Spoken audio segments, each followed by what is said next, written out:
Hello दोस्तों, कैसे हैं आप सब। आज हम इस वीडियो में आपके साथ डिस्कस करेंगे स्टड आर्क वेल्डिंग के बारे में। Stud arc welding electric arc welding का एक टाइप है और यह फ्लैश वेल्डिंग प्रोसेस की तरह ही होता है और इसमें हम एक मेटल स्टड को एक वर्क पीस के साथ जॉइन करते हैं। तो ये आपको डायग्राम में कुछ स्टड आपको दिखाई दे रहे हैं। स्टड बेसिकली एक हेडलेस थ्रेडेड बोल्ट होता है, या फिर आप देखें कि जो स्टड है जिसको हम हिंदी में गुल मेख भी कह देते हैं।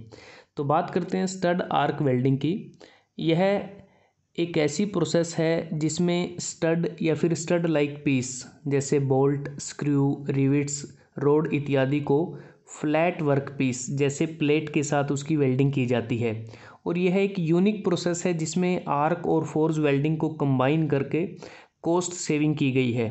और जब इसका हम कंपैरिजन करते हैं कन्वेंशनल ड्रिलिंग व टैपिंग मेथड से, तो उनको यूज़ करने की बजाय स्टड वेल्डिंग का ज़्यादा यूज किया जाता है। तो उसके मुकाबले ये ज़्यादा कॉस्ट सेविंग प्रोसेस है।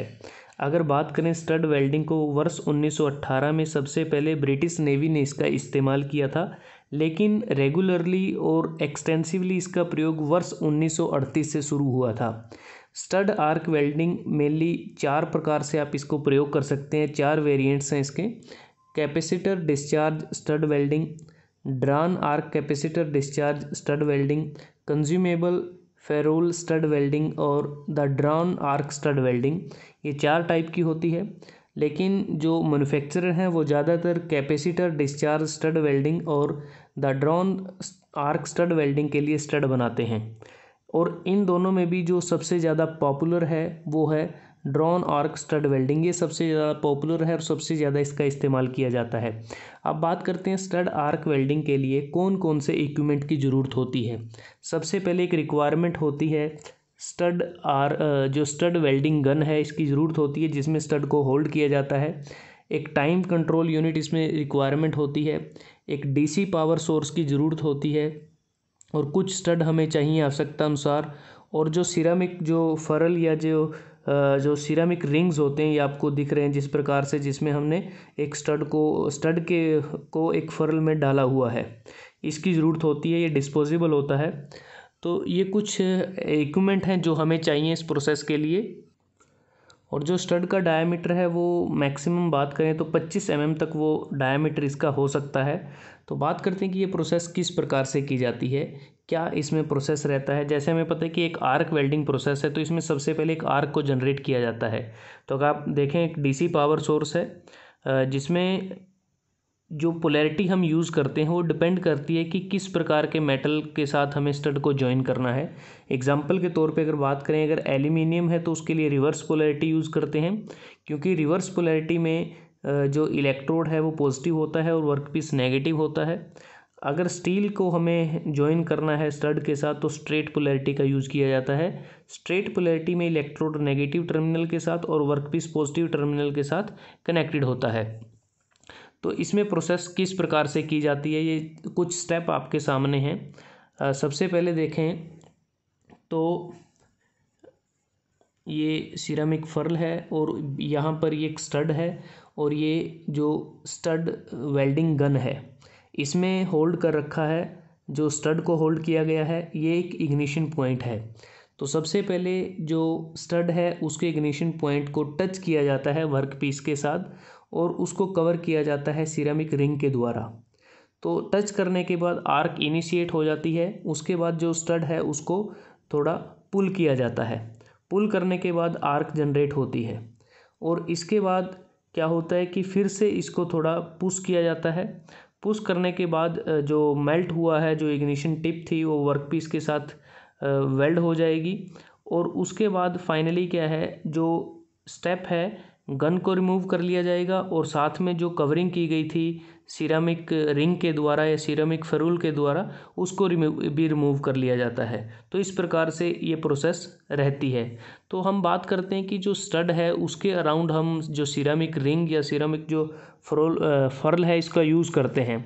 इसका यूज़ करने का मेनली कारण होता है कि जो स्पैटर बनते हैं उनकी फॉर्मेशन को एलिमिनेट किया जाए और एक सील्डिंग प्रोवाइड की जाए इलेक्ट्रिक जो आर्क जनरेट हुई है उसके अराउंड, ताकि जो हार्मफुल जो लाइट्स हैं, जो हार्मफुल लाइट रेज हैं, उनके लिए सील्डिंग प्रोवाइड की जाए ताकि ऑपरेटर को कोई दिक्कत ना आए। ऑक्सीडेशन को प्रिवेंट करने में ये मदद करती है। जो डिज़ायर्ड शेप हमें वेल्ड ज्वाइंट की चाहिए उसको भी प्राप्त करने में ये हेल्प करती है। और कंसंट्रेट करती है जो आर्क है उसकी हीट को वेल्ड जोन के अंदर, सिरेमिक रिंग उसको कंसंट्रेट करने में मदद करती है। तो जब हमारा वेल्ड जॉइंट कंप्लीट हो जाता है यहाँ पर, तो इसको हम डिस्ट्रॉय कर सकते हैं, ब्रोक कर सकते हैं, तोड़ सकते हैं चीपिंग हैमर की मदद से। तो ये इस प्रकार से इसमें वर्किंग रहती है।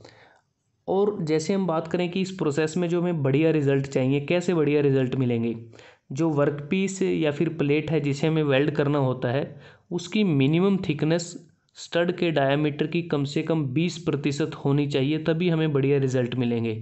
लेकिन जब हमें जो ज्वाइंट हम बनाते हैं स्टड के साथ, अगर उसकी स्ट्रेंथ भी ज़्यादा चाहिए तो उसके लिए हमें ध्यान में रखना होगा कि जो वर्कपीस या प्लेट की थिकनेस स्टड डायामीटर से 50% से कम नहीं होनी चाहिए।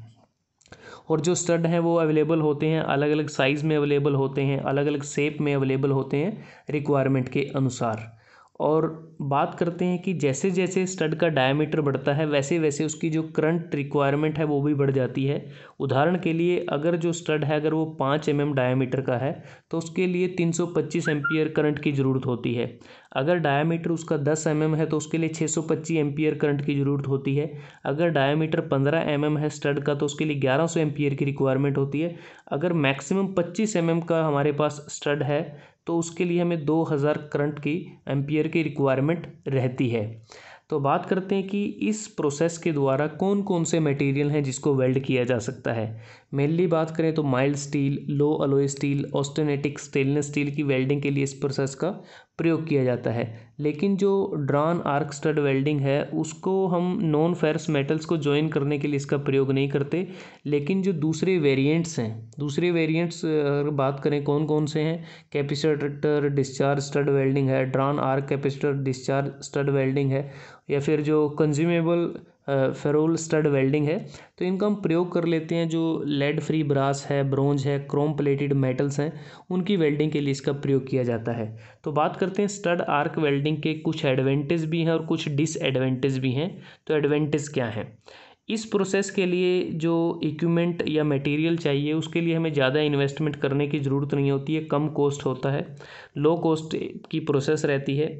इसकी जो वेल्डिंग एफिशिएंसी है, वेल्डिंग एफिशिएंसी इसकी हाई है, क्योंकि ये जो प्रोसेस है कुछ ही सेकंड्स में हो जाती है। जैसे हमने बात की है कि पूरा जो स्टेप है इसको टच करेंगे, आर्क इनिशिएट होगा, इसको फिर से इसमें क्या है पुश किया जाएगा, उसके बाद इसको रिमूव कर लेंगे, तो कुछ ही सेकंड्स में ये ज्वाइंट हमारा बन जाता है। तो हाई एफिशिएंसी है। तो कह सकते हैं कि अगर हम 1 मिनट की बात करें तो कम से कम 1 मिनट में 6 स्टड से ज़्यादा ज्वाइन किए जा सकते हैं। दूसरा, जो वर्कपीस होते हैं उनकी जो डिस्टोर्शन है इस प्रोसेस के दौरान, वो डिस्टोर्शन भी कम रहती है। टाइम सेविंग और कॉस्ट सेविंग प्रोसेस है। और जो स्टड वेल्डिंग है इसको ऑटोमेटिक भी इसको किया जा सकता है। उसके बाद इसकी कुछ डिसएडवांटेज भी हैं। डिसएडवांटेज क्या हैं कि इस प्रोसेस को हम जो नैरो स्पेस है उसमें ऑपरेट करना थोड़ा सा डिफ़िकल्ट रहता है। और दूसरा कि जो स्टील हम वेल्ड करते हैं उसमें जो कार्बन कंटेंट होता है उसके लिए काफ़ी सेंसिटिव रहता है ये जो प्रोसेस होता है। एप्लीकेशन की बात करें कि इस प्रोसेस की जो एप्लीकेशंस है कहाँ कहाँ इसकी एप्लीकेशन है। जो स्टड आर्क वेल्डिंग है इसको हम automotive, building construction, electrical, ship building industries में इसका प्रयोग किया जाता है।